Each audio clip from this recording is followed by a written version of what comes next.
dead weight. Richard Coleman said it looking at the farmhouse, not at her. He climbed into the bulldozer himself. Wanted to feel it. Wanted the story to end with his own hands.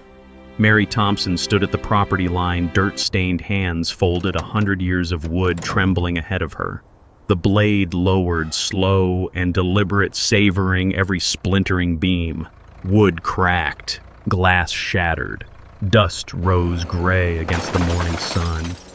Richard Coleman stepped down, walked to the porch, and kicked the crumpled $5,000 check into the rubble. Mary Thompson didn't cry, didn't look away. She already knew what was buried 40 feet beneath his tracks, filed, sealed, and recorded 3 weeks ago.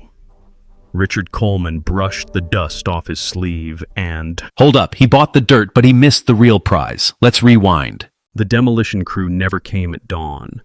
That would happen later. On this morning, only 2 vehicles turned onto the gravel drive of the Thompson farm, a black SUV and Richard Coleman's pearl-white sedan, both catching mud along their doors before they'd gone 100 feet. Richard Coleman stepped out first. His suit was cut in London, tailored to a waist he maintained through a private trainer, and it looked absurd against the sagging porch behind him. The farmhouse was 100 years old. The paint had given up sometime in the last decade, curling off the boards in gray strips, and the roofline sagged in the middle like a tired animal's back. He straightened his cuffs and studied the house the way a man studies a stain on a rug he's about to throw out. William Hayes came around from the driver's side, unhurried the badge on his chest, catching the early light. He didn't look at the house. He didn't look at Richard Coleman either. He looked at the ground, mostly the way men do when they've decided in advance not to have an opinion. Mary Thompson was already on the porch. She wore a canvas jacket gone soft at the elbows and boots crusted with the same mud that would soon be under Richard Coleman's shoes. Her hands, when she folded them in front of her, showed the permanent stain of soil worked into the creases, the kind of stain that outlasts soap. She was 61 years old, though nothing about her stance asked for that fact to matter. Jessica Mitchell stayed in the SUV. She was 24 and interned 6 months into the kind of job that paid for parking and little else, and she kept her clipboard pressed flat against her chest like it might stop something. Through the windshield, she watched Richard Coleman climb the porch steps 2 at a time. "Mary Thompson," he said, and made her name sound like an appraisal that had come in low. "This is a lovely piece of dead dirt you've got here." She didn't answer. He hadn't expected her to. He reached into his jacket and produced a check, folded once the paper still crisp from the printer. He held it up between 2 fingers so she could read the number before he let it drop.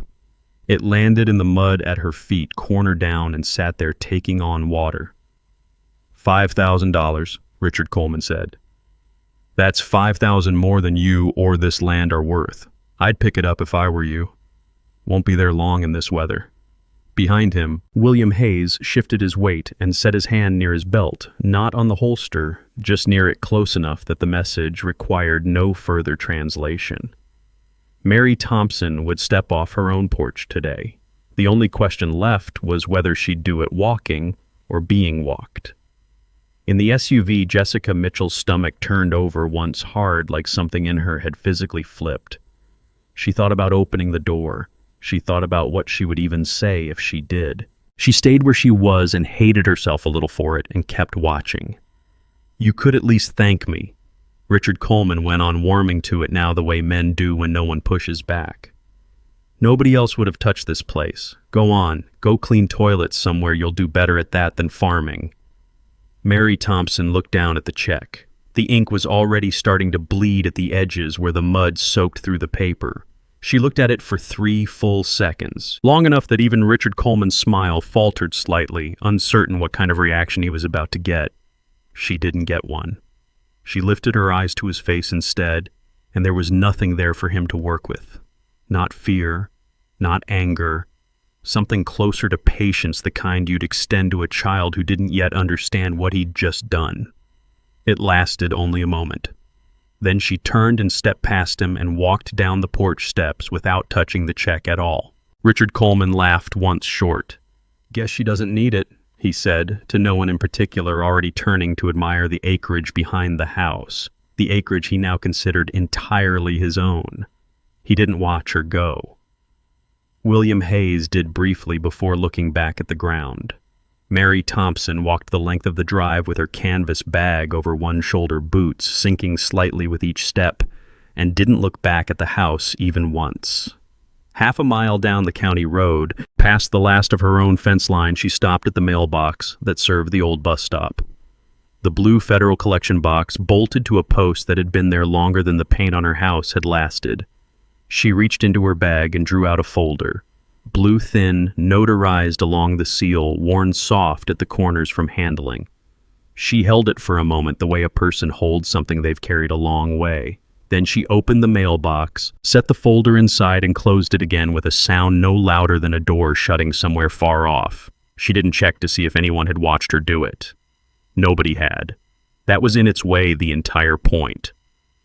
By the time the bus came, Richard Coleman was already walking the property with a tape measure and a grin, counting acres he believed were finally his, entirely unaware that somewhere behind him, folded into government paper and sealed with a stamp, the real value of that land had just left his reach for good. Richard Coleman's office sat on the 40th floor, all glass and pale wood, with a view that let him look down on the city like a man checking on property he owned. The conference room next to it had a table long enough to seat 14, though this morning only 4 people occupied it. Kevin Holloway stood at the head with a laser pointer and a stack of printouts nobody else had bothered to read. He was 38, a foreman who'd talked his way into project management, and he wore his hard hat clipped to his belt even indoors, as if the gesture alone proved he still belonged on a job site. A clipboard never left his hand for long. "Geological survey came back clean," Kevin Holloway said, clicking to the next slide. "Topsoil, some clay standard bedrock at 40 feet. Nothing that changes our foundation plan." Richard Coleman leaned back in his chair, ankle crossed over his knee, already bored with the technical portion of his own triumph. "And the deeper layers. Doesn't matter for construction purposes," Kevin Holloway said. "We're not digging past 60 feet. Whatever's under that is somebody else's problem, not ours." "Good." Richard Coleman said it the way other men might say next. Jessica Mitchell sat 2 seats down, notebook open, pen, moving out of habit more than attention, because she'd learned in her 6 months here that no one wanted her opinion, only her handwriting. She was transcribing the meeting for the file, which was how she noticed it. The property deed sat in front of her in a printed packet, tabbed and initialed, and page 14 referenced an appendix that simply wasn't there. Appendix C. Subterranean rights. The words sat on the page like a door with no room behind it. She flipped back, flipped forward again. It wasn't there. She thought about raising her hand. She pictured it clearly. Richard Coleman's face doing the thing it did when someone interrupted him with a detail he hadn't asked for. That flat, patient look right before he made you feel small in front of everyone in the room. She kept her hand on the pen instead and wrote Appendix C, missing in the margin of her own notes in handwriting small enough that no one glancing over her shoulder would catch it. "Moving on," Kevin Holloway said. "Bottling plant specs. We're looking at 40 million in projected annual output once the aquifers tapped conservative estimate. Investors are already asking about a launch date." "Give them one," Richard Coleman said. "Give them a good one. Something with a number in it people can get excited about." Kevin Holloway grinned the grin of a man who'd learned exactly what pleased his boss and had stopped asking why. "I like the way you think." The conversation moved to environmental review and moved through it fast the way a car moves through a yellow light. A junior associate mentioned the standard 45-day comment period required before drilling on newly acquired agricultural land. Richard Coleman waved a hand at the suggestion like it was a fly near his food. "We'll self-certify," he said. "Kevin put someone on it. I want drills in the ground inside 3 weeks." "Legal usually wants that reviewed," the associate started. "Legal works for me," Richard Coleman said. "Not the other way around." Nobody argued further. Jessica Mitchell wrote that down too, word for word, and underlined it once before she caught herself and stopped. The last item on the agenda was the number that mattered most. A loan officer joined by video call a man in his 50s with a tie the color of a dollar bill and laid out terms for $10 million in financing secured against the projected water rights of the newly acquired Thompson property. Richard Coleman signed the digital authorization without reading past the total. He'd read totals his entire career. Details were what he paid other people to read for him, and none of the people in this room had read the one detail that mattered. "Congratulations," the loan officer said through the screen. "This should get your infrastructure moving well ahead of schedule." "It better," Richard Coleman said, and smiled the way a man smiles when he's already spending money he doesn't have yet. The meeting ended the way these meetings always ended, with handshakes and a round of coffee refills, everyone performing satisfaction for everyone else. Kevin Holloway clapped Richard Coleman on the shoulder on the way out and said something about groundbreaking timelines. Jessica Mitchell gathered her notes lastly, in no hurry, and found herself alone in the room for a moment with the property deed still open to page 14. She flipped through it one more time. Appendix C wasn't there because someone had chosen not to include it, and the only two explanations she could think of both frightened her in different ways. Either the company had missed something enormous, or the seller had known exactly what she was keeping. She thought about the woman with the dirt-stained hands on the porch, the one who hadn't picked up the check. She closed the folder and told herself it was nothing, and carried the thought back to her desk anyway, where it stayed quiet and unresolved long after the ink had dried on $10 million. Richard Coleman didn't yet understand he'd borrowed against water he couldn't touch. The county library smelled the way it always had, like old paper and radiator dust, and Mary Thompson had claimed the same corner table for 6 days running. The librarian at the front desk had stopped asking if she needed help finding anything. Mary Thompson always knew exactly what she needed, and she needed most of it from the reference section. Nobody else touched. Hydrology text thick enough to prop a Door County survey maps folded so many times the creases had gone soft as cloth. A stack of federal code volumes with library binding cracked along the spine. She was 61 years old, and she read the way some people pray without looking up. Her jacket hung on the back of her chair, the same canvas jacket from the porch, and beneath it she wore a cardigan darned at one elbow with thread that didn't quite match. Her hands moved across the pages with the calm of someone who had done this kind of reading before in another life at another desk, though nothing in the room gave that away. To anyone passing by, she was an old farmer's wife killing time with a library card, harmless, a little sad. That was the impression she let stand. On the table in front of her, 3 items sat in a row she never let get disordered: a county hydrological survey map, a spiral notebook filled edge to edge in small, precise handwriting, and a blue folder, twin to the one she'd mailed 6 days earlier, holding copies of everything that mattered. She traced a line on the map with one finger, following the deep aquifer boundary as it ran beneath what had been until recently her family's 400 acres. The line didn't care who held the surface deed. It never had. Water moved through rock on its own schedule, indifferent to signatures. Jessica Mitchell saw her through the library's front window on her lunch break, sent into town on an errand for a printer cartridge Richard Coleman's office had run out of. She stopped on the sidewalk cartridge box under one arm and stood there longer than she meant to. She almost kept walking. She told herself later that she almost kept walking. Instead, she pushed through the door, and the bell above it announced her before she'd decided what she was doing there. Mary Thompson didn't look up right away. When she did, there was no surprise in her face, only the same patient stillness she'd worn on the porch, as if she'd been expecting the visit sometime this week and simply hadn't known which day. "Mrs. Thompson," Jessica Mitchell said, and then didn't know how to follow it. "Jessica," Mary Thompson said her name plainly, without warmth or coldness, either one, and went back to her notebook. Jessica Mitchell glanced at the map, the notebook, the folder, and something in her chest tightened at the sight of all that paper, all that quiet effort laid out for a woman who'd supposedly lost everything a week ago. She thought about the missing appendix. She thought about it every night now, whether she wanted to or not. "I have $20, Jessica Mitchell said and reached into her bag before she'd fully decided to. "It's not much, I felt bad. About the check, about all of it."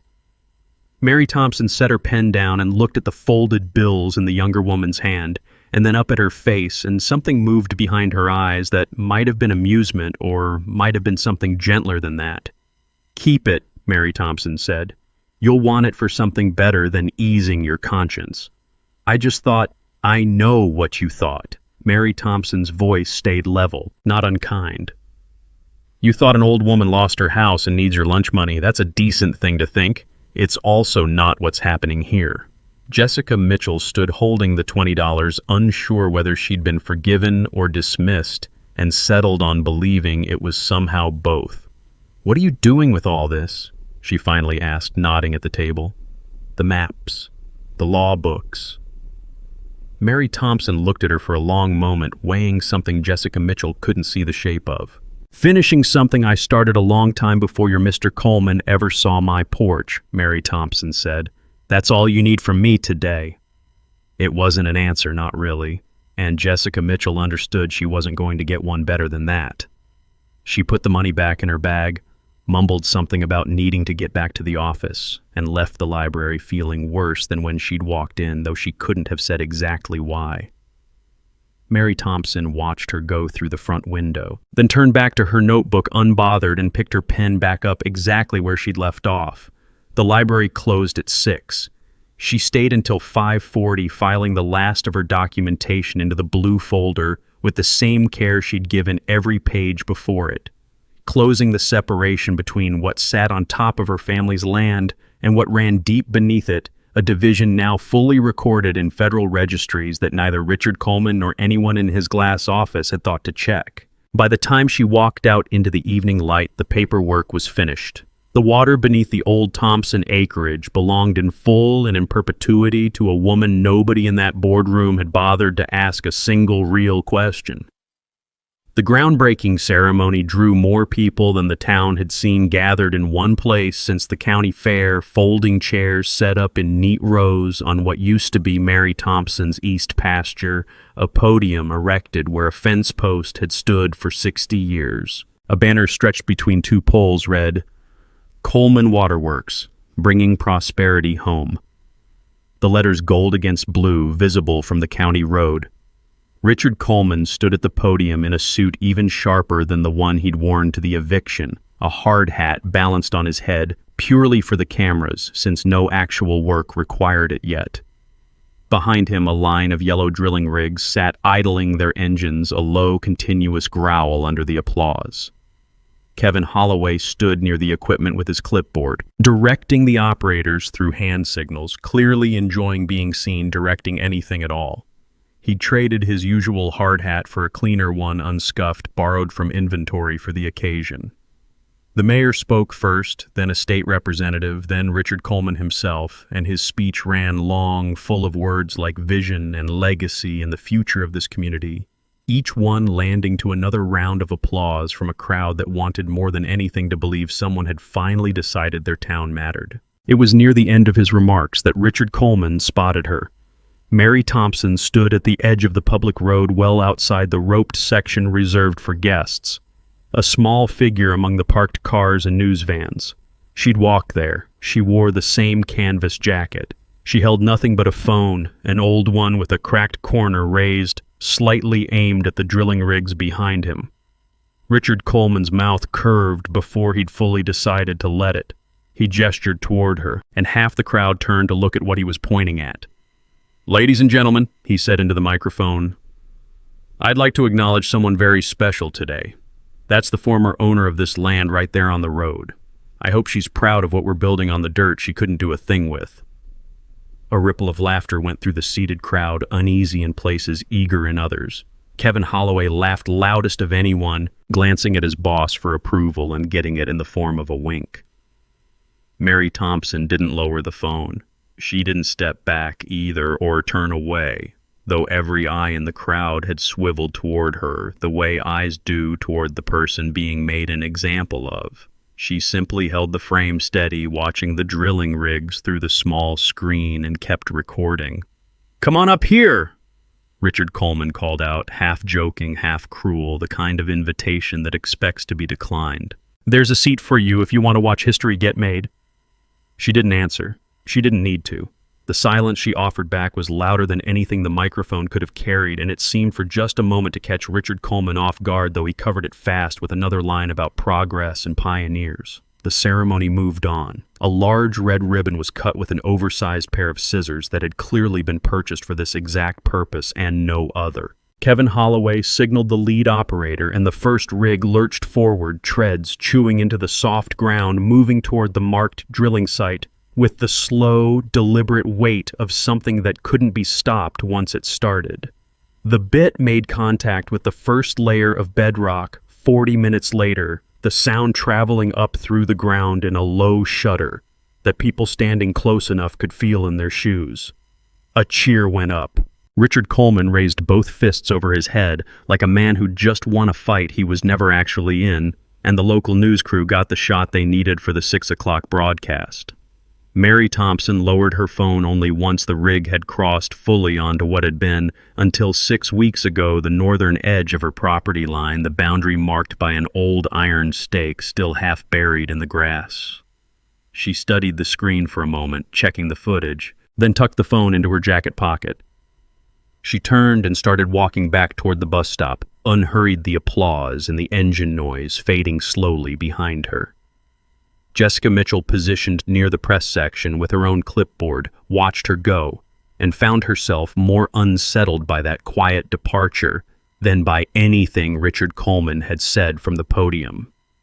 Something about the way Mary Thompson had aimed that phone bothered her, a precision to it that didn't match a woman simply documenting her own loss. By evening, the story had already gone out across 3 local channels. Visionary developer breaks ground on a $40 million water facility, promising jobs and growth for a town that badly needed both. Richard Coleman watched the broadcast twice from his hotel room, satisfied his name spoken like a blessing by anchors who owed him nothing but airtime. He never once asked himself what a woman with a cracked phone screen could possibly want with footage of his equipment crossing a property line that, as far as every document in his office claimed, was entirely his own. The television crew arrived at 9 in the morning, a van with a satellite dish rattling up the same drive. Richard Coleman's sedan had rattled up 7 weeks earlier, though the road had been paved since then, smooth and black and edged with newly planted saplings that wouldn't survive the winter but looked good on camera. Richard Coleman met the reporter himself, a young woman named Diane with a microphone flag reading a network affiliate's logo, and walked her personally across the site, past the drilling towers now fully assembled, past a row of storage tanks gleaming silver in the morning light. "This is going to be the largest private water bottling operation in the region," Richard Coleman said into her microphone, his voice pitched for broadcast, warm and confident in a way that had nothing to do with warmth. $40 million in projected first-year revenue. We're talking real jobs, real growth right here. Diane nodded along, feeding him easy questions. And Kevin Holloway trailed a few steps behind with his clipboard, nodding at everything Richard Coleman said like a man agreeing with scripture. "There's been some talk," Diane said, glancing at her notes, "about the woman who used to own this land. Any comment on how the acquisition went?" Richard Coleman's smile widened and something in it turned just slightly from performance into pleasure. "Let's just say I got a hell of a deal. Paid $5,000 for land that's about to make me $40 million. I don't feel bad about it. Business is business, and frankly, she had no idea what she was sitting on." "And the subterranean rights?" Diane asked, still reading from her notes, clearly not expecting the question to matter. "Standard part of the transfer." "Everything transfers with the land," Richard Coleman said, without a flicker of hesitation, looking straight into the lens now instead of at her. "Surface, subsurface, water table, all of it. That's how deeds work. She sold the whole thing, whether she understood that or not." Jessica Mitchell stood off to the side of the shot, holding a folder of site permits. Nobody had asked to see, and felt her stomach do the same slow turn it had done on the porch 7 weeks ago. She'd read the deed twice more since that boardroom meeting. She still hadn't found Appendix C. She hadn't told anyone that either, and she hated herself a little more each week for the silence, though she told herself it was only until she understood what she was looking at. Richard Coleman kept talking, warming further into the camera's attention. He described the swindle again in slightly different words as though repetition might make it funnier. He called Mary Thompson uneducated. He called the farm worthless dirt one more time for the broadcast in case the first 3 times hadn't landed with the audience he wanted. Diane wrapped the segment near the largest storage tank, letting Richard Coleman announce for the cameras that the facility would begin full operation in 3 weeks, with a live launch event planned for investors, press, and local officials. He gave a number for projected annual output that made even Diane raise her eyebrows slightly before catching herself. Off-camera near the equipment trailer, William Hayes leaned against his cruiser with his arms crossed. Having been assigned at Richard Coleman's request to keep the site's perimeter clear of what Richard Coleman's memo had called unauthorized persons, a phrase that meant specifically one person. William Hayes hadn't seen Mary Thompson anywhere near the property in over a week. He didn't say so. He simply stood where he'd been told to stand, watching the road, avoiding the cameras, and when he could manage it, avoiding his own reflection in the cruiser's window. The broadcast aired that evening, and within an hour of it airing, the phones in Richard Coleman's office started ringing in a way phones only ring when money smells an opportunity. By morning, $30 million additional dollars had been committed by investors who'd watched a confident man in a good suit describe an unstoppable asset, and none of them had asked to see the deed at all. Richard Coleman celebrated that night with a bottle of wine that cost more than most people's monthly rent alone in his hotel suite, replaying the broadcast on his laptop and pausing it on the moment he called the operation unstoppable. He watched his own face say it 3 times before he finally closed the laptop and went to bed satisfied. Jessica Mitchell didn't sleep well that night. She lay awake running the numbers in her head, the 40 million, the 30 million on top of it. $70 million now resting on a foundation she was increasingly certain had a crack running straight through it, a crack shaped exactly like a missing appendix, and a woman who hadn't wanted $20. She thought about calling someone. She didn't know who. She thought about the confidence in Richard Coleman's voice when he'd said, "Everything transfers with the land." Whether she understood that or not, the words replaying in her memory with a clarity that unsettled her more, the longer she sat with them. Though she couldn't yet say why a sentence that arrogant felt less like a boast and more somehow like evidence. Real talk here. Richard Coleman literally parades his stolen land on live television while the whole town watches. If that were me, I don't know if I could stay that calm. Imagine losing everything and watching the thief brag about it on the news. The audacity is unreal. The roadside inn sat off the highway on the edge of town, the kind of motel that rented rooms by the week to people between one life and the next, its sign missing the letter O, so that at night it read, "Arid Side Inn," in tired red light.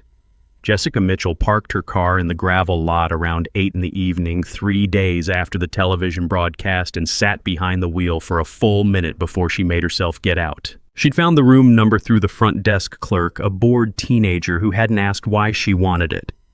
Room 14 sat at the far end of the row, its curtain drawn a single light glowing behind the fabric. Mary Thompson opened the door before Jessica Mitchell finished knocking a second time. She stood there in the same cardigan from the library, unsurprised, as though she'd been expecting a visitor at roughly this hour for roughly this reason. Jessica. She said the name the way she always did, flat and unhurried. "Come in if you're coming in." The room was small and plain. A bed made with military precision, a single chair, a card table pushed against the wall with the blue folder sitting closed on top of it. Nothing in the room suggested a woman in crisis. Everything in it suggested a woman waiting. "I have to tell you something," Jessica Mitchell said, still standing near the door, the words coming out faster than she'd planned them. "Tomorrow morning, at dawn, they're sending a crew out to the farmhouse." Mary Thompson didn't move from where she stood by the table. "They're going to demolish it," Jessica Mitchell went on. "Mr. Coleman's clearing the site for phase 2 of construction. I saw the work order. I don't know what I thought. I thought you should hear it from someone instead of finding out after." For a long moment, Mary Thompson said nothing at all. She looked at Jessica Mitchell with an expression that held no shock in it, no grief, nothing that matched the size of what had just been said. "Thank you," Mary Thompson said finally, and meant it, her voice gentle in a way it hadn't been in the library. "That took something coming here." "You're not—" Jessica Mitchell stopped, started again. "Aren't you going to do something, call someone, try to stop it?" "No." The word landed simply without drama, and Jessica Mitchell felt something close to frustration rise in her chest, hot and confused.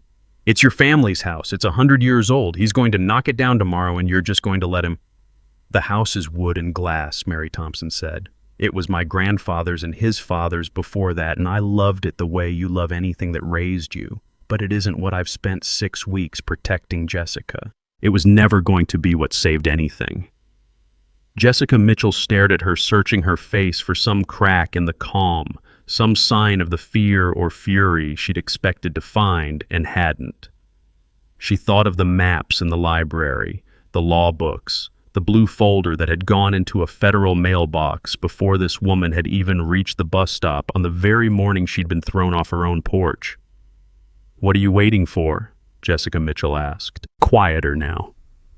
Mary Thompson glanced at the card table at the folder resting there, closed, patient, finished.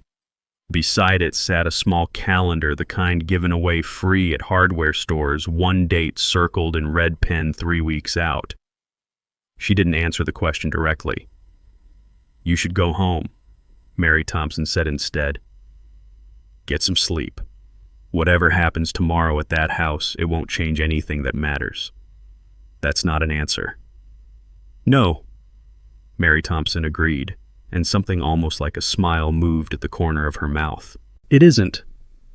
Jessica Mitchell left 20 minutes later, having gotten nothing further, no explanation, no plan, no plea for help of any kind.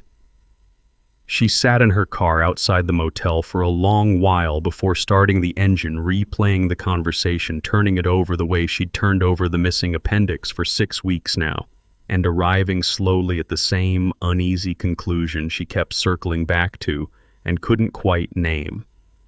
Mary Thompson wasn't grieving a house she was about to lose. She was waiting on a date circled in red pen 3 weeks out with the calm of a woman checking a train schedule rather than mourning a demolition. Back in room 14, Mary Thompson closed the door behind her visitor and stood alone for a moment in the quiet. She walked to the card table, picked up her watch from beside the calendar, and checked the time out of habit rather than need. Then she looked at the red circle on the calendar again, tracing it once with one finger, the way she'd traced the aquifer line on the county survey map patient, certain already halfway through a countdown. Nobody else in town had any reason to know existed. Tomorrow they would take the house. She had made her peace with that before she'd ever left the porch. What they didn't understand, what none of them had bothered to ask, was that a house could be reduced to splinters and dust without touching a single thing that actually belonged to her anymore. The water underneath it was hers. It always would be. And in 3 weeks, Richard Coleman was going to find that out in front of every camera he'd invited to watch him win. The demolition crew arrived before sunrise headlights, cutting through fog still settled low over the pasture. 3 trucks and a flatbed carrying a single yellow excavator with a hydraulic breaker arm folded against its cab like a sleeping limb. Kevin Holloway directed them into position with a flashlight, clipboard tucked under one arm, his breath fogging in the cold. Richard Coleman arrived 20 minutes later in his own truck, not the sedan, a decision he'd made the night before because a suit felt wrong for this particular morning, and because if he was honest with himself, he wanted to be the one in the cab when it happened. "You sure about this?" Kevin Holloway asked, mostly for form's sake, as Richard Coleman climbed up into the excavator's cab and settled behind the controls like a man who'd operated one before, though he hadn't, not outside a training video from the manufacturer. "It's my land," Richard Coleman said. "My equipment, my morning." Mary Thompson stood at the property line where the paved road met the old gravel drive, exactly at the boundary, 1 foot on public ground and nothing in her hands. She wore the same canvas jacket.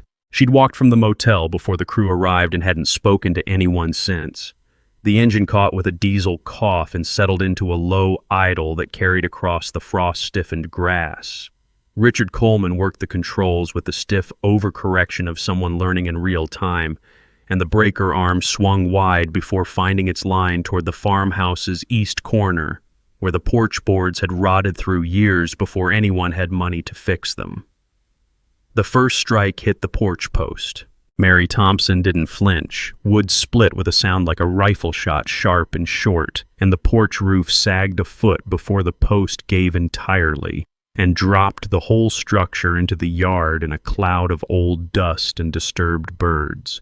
Kevin Holloway whooped from the ground, phone raised, filming for what he called the archive. The arm swung again. The kitchen wall folded inward on the second strike, a window frame tumbling loose and shattering against the porch rubble below it. And by the fourth strike, the roofline had lost its shape, entirely sagging into itself, the way a face sags when it finally stops holding an expression. Mary Thompson watched all of it without moving from the property line. She didn't reach for anything. She didn't cover her mouth or turn away or do any of the things a crowd might expect from a woman watching her family's history come apart board by board in the cold morning air. Her hands stayed at her sides. Still, the dirt permanently worked into the creases of them, the only thing marking her as someone who'd ever lived inside those walls at all.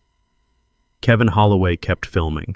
Richard Coleman kept working the controls faster, now finding a rhythm in the destruction that looked from the ground almost like enjoyment.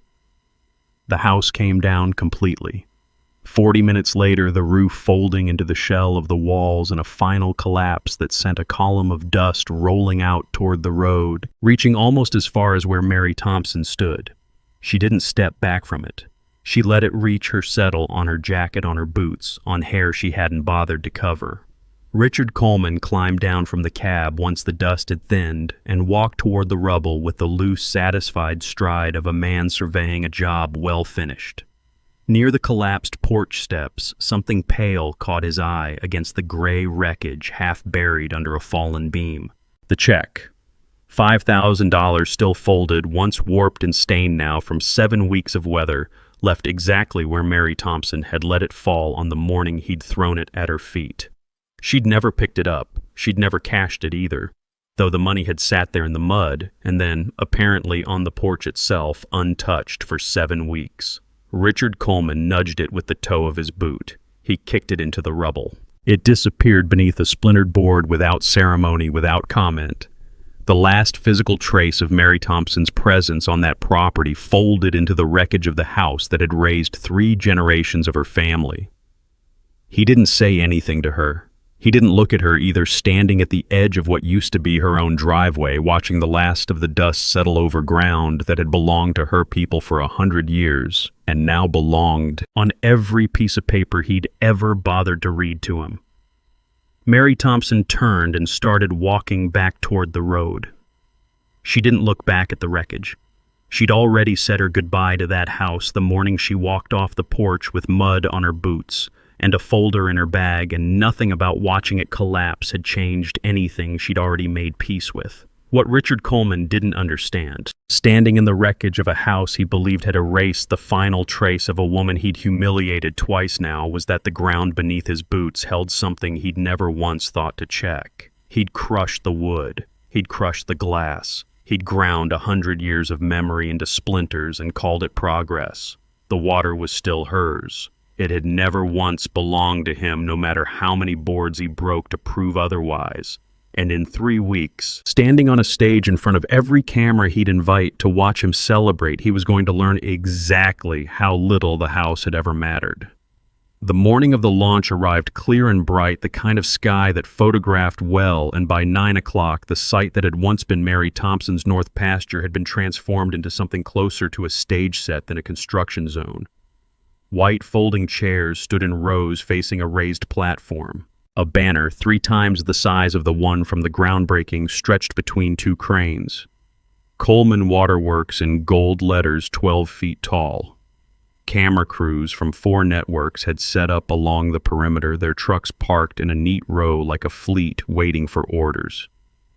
Richard Coleman stood backstage in a suit new enough that the crease still held sharp lines down each sleeve, running his thumb along the edge of a printed speech he'd already memorized. Investors filled the front 3 rows, men and women who'd wired $30 million into his company on the strength of a television broadcast and a confident voice. And beyond them sat 2 state senators, a congressman's aide, and the mayor, all of them here to be photographed, standing near success. 60 seconds, Kevin Holloway said, appearing at his elbow with the same clipboard he carried everywhere, though today it held nothing but a printed order of ceremony. Crowd's ready, cameras are live. Good, Richard Coleman said, and straightened his tie one final time. He walked out to applause that started before he'd fully cleared the curtain, raising both hands to acknowledge it the way he'd rehearsed in the hotel mirror that morning. The podium stood at the center of the platform, and behind it rose the ceremonial valve, a polished brass wheel mounted on a steel column connected by a web of pipe to the pump housing that would once turn to begin drawing water from the aquifer 60 feet below. 7 weeks ago, Richard Coleman began, I stood on a piece of land everyone told me was worthless. Today that land is about to become the most productive water reserve in the region. The crowd applauded again. Jessica Mitchell stood off to the side of the platform, clipboard against her chest, and found her eyes drifting away from Richard Coleman's face, toward the access road at the edge of the site where a black government SUV had just turned in from the highway. She watched it come slow and deliberate, moving past the row of press vans without pausing for the security checkpoint that had turned away 3 other vehicles that morning. Something about the ease of its approach, the way it didn't stop for anyone, made her stomach do the same slow turn it had been doing for 8 weeks now. And so today, Richard Coleman continued, unaware, his voice rising for the close of his remarks. I'm proud to announce that Coleman Waterworks will begin full production, effective immediately, with projected annual returns exceeding $40 million for every investor standing behind me. More applause. Kevin Holloway clapped loudest, positioned just off camera, where the network shot could still catch him nodding along. The SUV rolled to a stop near the edge of the seated crowd. Jessica Mitchell watched the driver's door open first, then the rear door, and felt her pulse pick up before she'd even seen who stepped out. Richard Coleman turned back to the valve, ignoring the vehicle entirely, his focus fixed on the moment he'd been building toward for 2 months. He gripped the polished wheel with both hands posed for the cameras and smiled the smile of a man who had never once doubted this exact ending. Let's bring some water to the people, he said, and began to turn the valve. A woman's voice cut across the platform before the wheel had completed a quarter turn. Mr. Coleman, the voice carried without a microphone, flat and unhurried, the kind of voice that had spent 30 years being obeyed the first time it spoke. Richard Coleman's hands stopped on the valve. He turned still, smiling out of pure reflex, expecting perhaps a photographer, a straggling guest. Someone easily waved aside. Patricia Wells stood at the base of the platform steps instead. Silver hair pulled back, a charcoal suit far plainer than anything in the crowd behind her, and in one hand she held a document thick enough that it required both hands to carry properly. She'd stepped out of the SUV alone, no entourage, no announcement, and crossed the gravel toward the stage with the unbothered pace of someone who had never once needed to hurry to be taken seriously. Behind her, near the front row, an investor leaned toward his neighbor and asked who she was. Nobody answered him. Jessica Mitchell recognized the seal on the folder in Patricia Wells' hand before she recognized the woman herself, the eagle, and the lettering unmistakable even from 30 feet away, and felt something in her chest loosen and tighten at the same time, some tangled mixture of dread and relief she didn't have a name for yet. Richard Coleman's smile held a moment longer than it should have, the way a smile does right before the person wearing it understands something has gone wrong and simply hasn't found the shape of it. "Can I help you?" he said, still holding the valve, his knuckles pale around the brass wheel. Patricia Wells climbed the first step, and then the second unhurried, the document held out slightly in front of her like something she intended to deliver in person and nowhere else.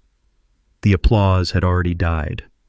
Somewhere in the seated rows, a chair creaked as someone shifted their weight, and the sound carried further than it should have across a crowd that had gone all at once and without anyone giving the order completely silent.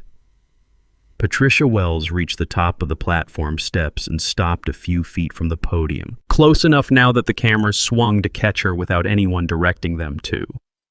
She was 58, though nothing about her posture asked for allowances on account of it, and the document in her hand sat squared against her forearm, the way people carry things they've handled 1,000 times before and expect to handle 1,000 times again.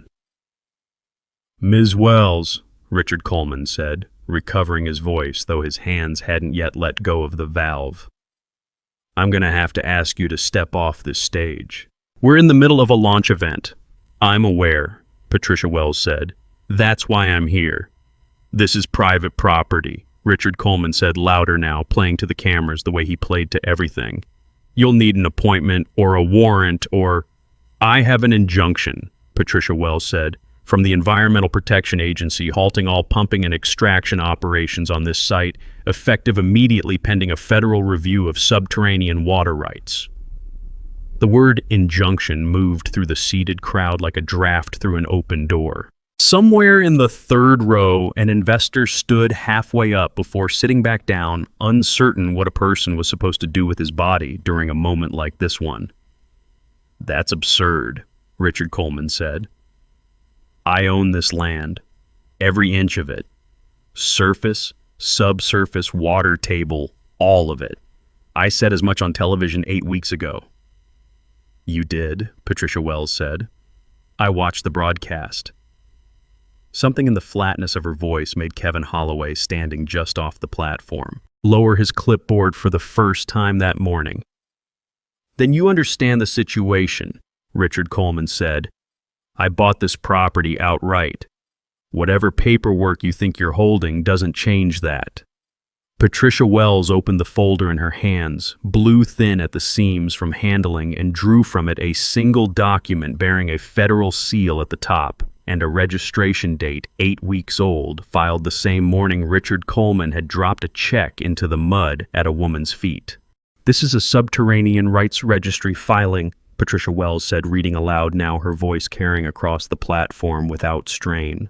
"Filed and notarized on the morning of the surface property transfer, retaining in full 100% of all deep aquifer water rights beneath the property in question, in the name of Mary Thompson." The silence that followed had a texture to it, thick and total, the kind of quiet a crowd only produces once it's understood all at the same moment, that the ground has genuinely shifted beneath it.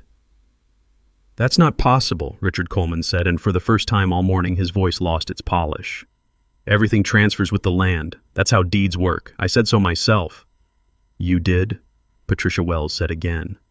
And there was something almost gentle in the repetition, the gentleness of a woman delivering a verdict she'd already reviewed from every angle and found airtight.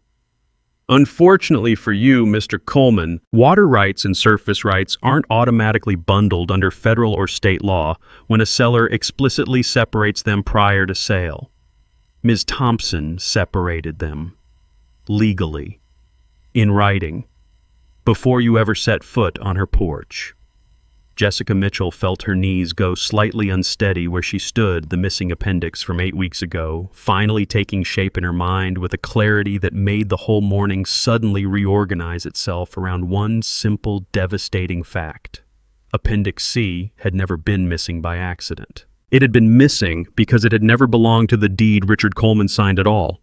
"You're telling me," Richard Coleman said, his voice climbing now, all performance gone from it, "that I spent $40 million building infrastructure on top of water I don't own?" "I'm telling you," Patricia Wells said, "that you built a pumping operation designed to extract from a federally registered aquifer without holding the rights to do so, which is not merely a contract dispute. Mr. Coleman, It's a federal violation. My office has been reviewing this filing for 6 weeks. The investors in the front rows had stopped looking at Richard Coleman entirely and started looking at each other, the particular kind of looking people do when they're independently calculating how much of their money is currently standing on a stage, about to lose all of it. "This is a mistake," Richard Coleman said, though the word came out thinner than he meant it to. "A clerical error. Somebody's confused the paperwork." "There's no confusion," Patricia Wells said. "Ms. Thompson retained the rights months before your purchase agreement was even drafted. Everything you've built since sits on ground you have permission to occupy, and water you have no legal right to touch. Not one drop." She closed the folder. Richard Coleman stood with both hands still resting on the valve he'd never finished turning, staring at Patricia Wells as though the sheer force of his disbelief might rearrange the document she'd just read aloud into something more favorable. It didn't. Behind him, the brass wheel caught the morning light, useless, now connected to 60 feet of pipe running down into water that had never for one single day of the last 8 weeks belonged to him. Somewhere near the back of the seated crowd, a reporter was already speaking quietly into a phone, the words breaking and fraud audible even from the platform. Richard Coleman had bought the dirt fair and square exactly as the deed described it. What he hadn't understood, standing in front of every camera he'd invited to watch him win, was that the ocean underneath it had never been for sale at all. The platform emptied in stages, investors first filing out toward their cars, with the particular haste of people trying to distance themselves from a disaster before reporters could catch their faces on camera. The senators left through a side exit Kevin Holloway hadn't known existed until he watched them use it. Within 20 minutes, the folding chairs sat mostly empty, and the banner reading Coleman Waterworks hung over a stage that had, in the space of one document, become the site of the largest public collapse the town had ever witnessed. Richard Coleman remained by the valve, still standing, because sitting felt like admitting something he wasn't ready to admit. Patricia Wells had stepped aside to speak with 2 federal agents who'd arrived in a second vehicle behind hers, and Kevin Holloway hovered near the platform steps, uncertain for the first time in 8 weeks what his job actually required of him. Mary Thompson arrived on foot 20 minutes later, walking up the same gravel access road her farmhouse had once overlooked. Her canvas jacket unchanged her pace, unhurried. She stopped at the base of the platform steps in almost the exact spot Patricia Wells had stood an hour earlier, and looked up at the man who'd once told her to go clean toilets somewhere. Richard Coleman came down to meet her, and something in his face had reorganized itself entirely. The arrogance stripped away and replaced with the particular desperation of a man doing math in his head and not liking any of the numbers. "Mrs. Thompson," he said, and his voice had softened into something almost pleading. "Let's talk. Business to business, I can offer you a partnership, a percentage. Whatever you want, we can structure it so we both walk away from this fine." "I already walked away," Mary Thompson said. 7 weeks ago, you were there." "I'll lose everything," Richard Coleman said. "The company, the investors, all of it. You could still save this, save both of us." "I'm not interested in saving you, Mr. Coleman," Mary Thompson said, and there was no cruelty in it, only the same flat clarity she'd carried onto his eviction porch all those weeks ago. "I'm interested in what's mine."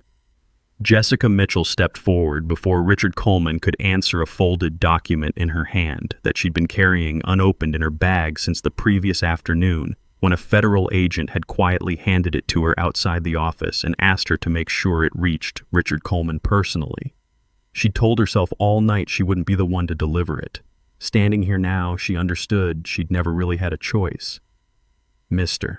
Coleman," she said, and her voice shook only slightly. "This is a subpoena from the EPA regarding unauthorized drilling and extraction on federally registered land." Richard Coleman stared at her the way a man stares at a piece of furniture that has suddenly started speaking. "You work for me." "Not anymore," Jessica Mitchell said, and placed the document in his hand.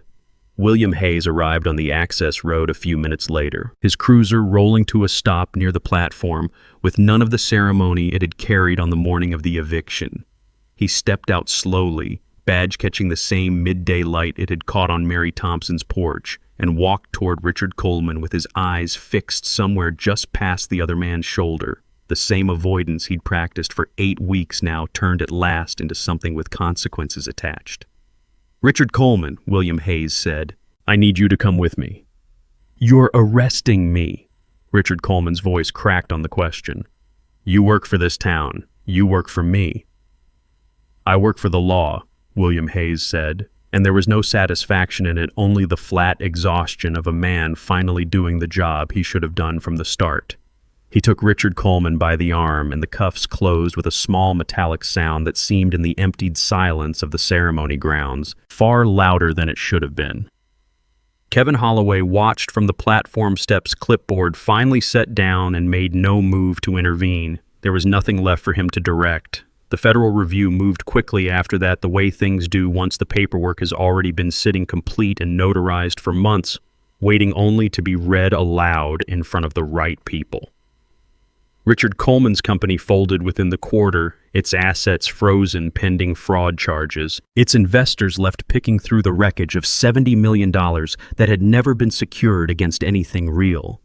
Mary Thompson didn't buy the infrastructure Richard Coleman had built. She leased it instead for a fraction of its construction cost from the bankruptcy trustee handling what remained of Coleman Waterworks, and put her own name on the pumps that had been drilled without permission into water that had always belonged to her family.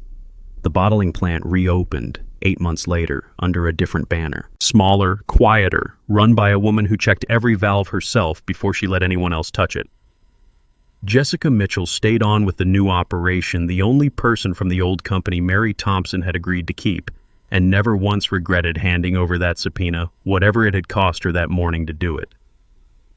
Richard Coleman faced his sentencing the following spring in a courtroom 3 counties over, and somewhere in the gallery, though, she never spoke to him again. Mary Thompson sat quietly through the proceedings with her hands folded in her lap, dirt long since washed from beneath her nails, watching a man who had once thrown $5,000 into the mud at her feet learn at last exactly what he'd been standing on the whole time. This story is fiction, but Mary Thompson's patience is something we can all learn from. I have to admit, I struggle to keep my cool when someone disrespects me. Have you ever stayed perfectly silent while someone dug their own grave? Subscribe and turn on notifications.